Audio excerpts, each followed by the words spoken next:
Bonjour à toutes et tous, je m'appelle Camille Bernier, je suis agente culturelle au CLAC en ce moment. Et aujourd'hui, en entrevue dans la Tourelle, on a l'artiste multidisciplinaire Bobby Valérie avec nous. On est vraiment content de l'avoir.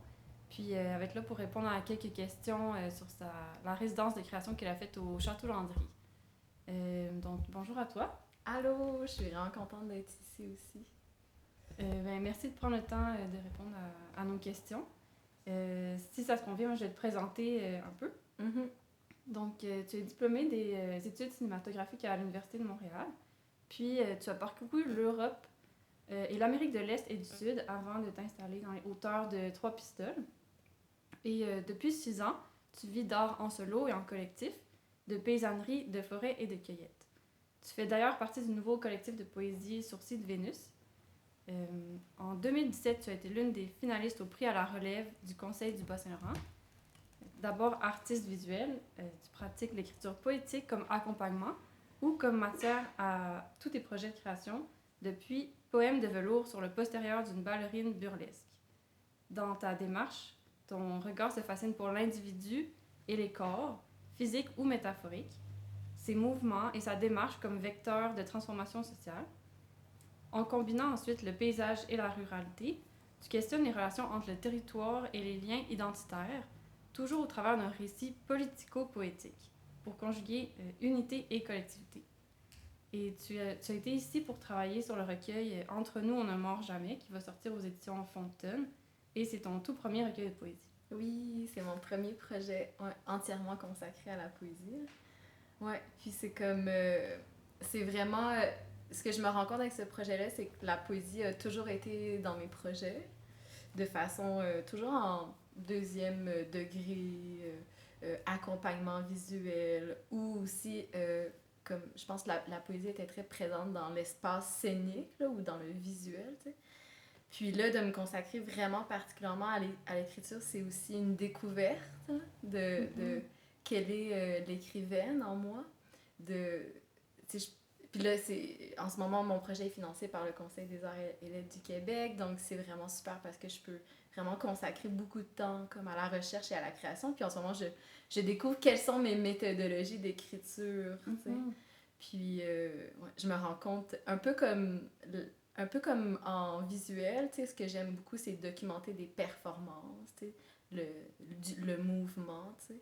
Ben, je me rends compte que dans mon écriture, j'ai besoin d'être en mouvement, être en dialogue, comme je pense que mon écriture naît de ça, tu sais. J'ai besoin de rencontrer les autres, de vivre des choses, ouais. Mm-hmm. Mm. Puis, je pense aussi que... Est-ce qu'il y a d'autres médiums dans ton recueil, comme l'illustration ou la photo? Oui, j'intègre, il va y avoir des œuvres visuelles à l'intérieur du recueil. Euh, que je commence justement à travailler, donc c'est chouette parce que ça se définit un peu plus. Ce que j'ai fait cet été, j'ai voyagé dans le nord du Québec, je suis allée aussi à Terre-Neuve pendant 6 semaines. Puis ce que je me suis amusée à faire, c'est prendre beaucoup de photographies de voyage, tu sais. Ok. Euh, puis à partir de ces photographies-là, ce que j'essaie de déterminer, c'est de créer des illustrations line art. Donc, je crée des lignes abstraites en fonction des lignes directrices qui se dégagent des photographies de paysages. Tu sais. Ok. Donc, ça, je les appelle les lignes topographiques et ces lignes-là, je les intègre au travers de collages. Tu sais. Donc, je pense, dans mon recueil, tu sais, j'explore beaucoup les liens entre femmes, féministes, territoire. Puis le volet territoire, il se dégage particulièrement euh, euh, plus dans les œuvres visuelles. Donc là, j'en suis à créer des espèces de collages de vieilles photographies d'archives ou d'illustrations d'animaux et de personnages féminins où j'intègre ces espèces de lignes topographiques-là aussi. Là. Mhm. Ouais, donc ça donne quelque chose des fois un peu loufoque, drôle, mais dans tous les cas qui essaie de réunir l'ensemble des thématiques. Là. Ouais. Ouais. Ben, c'est super riche comme matériau puis comme médium. Mm. Puis au Château Landry, à quoi est-ce que ça ressemblait ton quotidien? Est-ce que tu travaillais sur tous les médiums ou tu t'es concentré plus sur l'écriture? Je me suis vraiment consacrée sur l'écriture. Je pense que j'ai de la difficulté à écrire chez moi dans la quotidienneté. Là. Ok. Donc j'ai vraiment profité de la résidence. Je pense que dès que je sors de mon quotidien, le fait d'être en exploration, en découverte, ça devient... C'est plus facile de trouver un focus, on dirait. Ou en tout cas, pour le moment, ça se provoque comme ça. Donc, j'ai vraiment profité de la résidence pour être en mode écriture. Puis, au travers de séances d'écriture, je fais beaucoup de lecture. Je pense que la lecture m'aide beaucoup à enrichir mes propres mots puis à trouver des voix. Et j'ai pas fait ça pendant la résidence, mais au travers de ma recherche et création de façon générale, j'ai rencontré beaucoup de femmes dans lesquelles j'enregistrais des discussions des fois ou que je prenais des notes. Ou là, pendant la résidence au CLAC, j'ai envoyé des questions à un groupe féministe sur Facebook. Euh, des questions du genre quelles sont vos colères par quelle colère êtes-vous habité qu'est-ce qui vous rend en colère plutôt et qu'est-ce qui vous donne de l'espoir mettons dans la vie en tant que femme et féministe. Puis à partir de ce que les gens me disent ou me donnent comme résultat, mais ça me nourrit beaucoup là, donc ça fait partie entre autres des lectures et des activités, des objets d'action là, que je mets en place là. Je pense que je me nourris beaucoup des réflexions collectives finalement, des mots des autres des fois. Ouais, donc... Puis dans ton processus d'écriture, est-ce qu'il y a beaucoup de réécriture ou souvent c'est tu y vas avec le premier jet? Comment ça s'est fait quand tu étais ici? Mais ici, j'ai été habitée par... on dirait qu'il s'est passé plein de choses dans ma semaine ici, puis il se passe encore plein de choses. Puis ça a été vraiment très productif au niveau de l'écriture pour moi. Puis c'est vraiment intéressant parce que depuis le début du projet, je lisais beaucoup de poètes comme Camille Reedman Prudhomme, que j'aime vraiment beaucoup, qui écrit vraiment en prose. Puis je trouvais que c'était une forme très intéressante, surtout quand il est temps de lire la poésie à haute voix, de performer la poésie. Puis c'est quelque chose que je me disais que j'aimerais explorer dans mon écriture parce que pour le moment, j'ai l'habitude d'écrire plus des petits poèmes, des poèmes courts. Puis là, j'avais envie d'explorer une forme un peu plus longue qui prendrait pas toute la place dans le recueil, mais peut-être un chapitre. Puis là, ça l'a sorti, là, ici. J'ai réussi à pondre comme, je pense, 6 proses que pour le moment, je les laisse respirer. Je vais voir dans le temps si elles continuent à bien vivre, tu sais. Mais, ouais. Puis, tu sais, je pense ma façon d'écrire varie, tu sais. Je pense qu'à la base, j'écris beaucoup suite à de l'action, puis on dirait que je vois déjà comme une finalité. Puis là, dans mon projet actuel, probablement parce que j'ai la place à l'écriture, j'écris beaucoup plus dans une préparation brouillon, puis là, après, je fais un travail de réécriture, j'essaie de rassembler les choses. Je me rends compte, j'ai des thématiques ou des images de vers qui reviennent souvent. Donc là, j'essaie de rassembler plus les poèmes ensemble, tu sais, pour diviser les idées au travers des textes. Mais ouais, là, comme là, ici, là, ça l'a sorti en jet prose, puis je suis vraiment heureuse. Ouais. Ça donne quelque chose, je trouvais que ça allait émaner bien l'espèce de colère qui peut m'habiter parfois, comme dans mes réflexions féministes. Ben, c'est génial que ça ait pu trouver sa place ici, puis sortir. Puis là, peut-être plus généralement, pour les termes, je sais que tu parles de ruralité. Je me demandais si, avant même de t'établir à Trois-Pistoles, tu avais un rapport au Bas-Saint-Laurent. Est-ce que c'est une place qui t'habite depuis longtemps? Oui, ben en fait, j'ai grandi au Bas-Saint-Laurent. Ah, ok. Ouais, j'ai grandi à Trois-Pistoles. Ok, je pensais que tu avais fait une arrivée. Je suis revenue, en fait. Ouais, c'est un...